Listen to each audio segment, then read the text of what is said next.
તો અમદાવાદમાં ફરી એકવાર પરંપરાગત રીતે કાંકરિયા કાર્નિવલની શરૂઆત થઈ ચૂકી છે, જેનું ઉદ્ઘાટન મુખ્યમંત્રી ભૂપેન્દ્ર પટેલના હસ્તે કરાયું હતું અને આ દરમિયાન મુખ્યમંત્રીએ 216 કરોડના વિકાસ કામોનું લોકાર્પણ અને ખાતમુહૂર્ત પણ કર્યું હતું। આ સાથે જ HIV/AIDS ડિજિટલ બુકનું પણ લોકાર્પણ કર્યું હતું। તેમજ કાંકરિયા કાર્નિવલમાં આ વર્ષે આ ઘણા કાર્યક્રમોનું આકર્ષણનું કેન્દ્ર બનવાના છે અને કાંકરિયા કાર્નિવલના ઉદ્ઘાટન પ્રસંગે મુખ્યમંત્રીએ કહ્યું છે કે કાર્નિવલ હવે વર્લ્ડ ફેમસ થઈ રહ્યું છે। ગરીબ બાળકોને સ્ટેજ મળ્યું છે। મહત્વનું છે, આ વખતે વસુધૈવ કુટુંબમ એક ધરતી એક પરિવારની થીમ પર કાર્નિવલ યોજાયું છે, ત્યારે પરફોર્મરોએ દેશના વિવિધ રાજ્યોની ઝાંકી દર્શાવતા ગરબા, ઘુમર, ભાંગડા, બિહુ, લાવડી અને કથકલી સહિતના નૃત્યો રજૂ કર્યા હતા।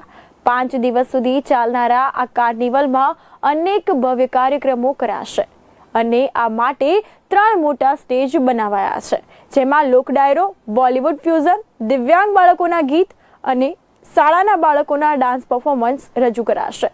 તો કાર્નિવલમાં એમ્બ્યુલન્સ અને લાઇટ શો મુખ્ય આકર્ષણ બનશે, ત્યારે અહીં વિકસિત ભારતની થીમ પર લેઝર શોનું પણ આયોજન કરાયું છે। પ્રથમ દિવસે આ શો લોકોમાં આકર્ષણનું કેન્દ્ર બન્યું છે। તો વધુમાં ગુજરાત પોલીસ પણ હોર્સ અને ડોગ શો રજૂ કરશે।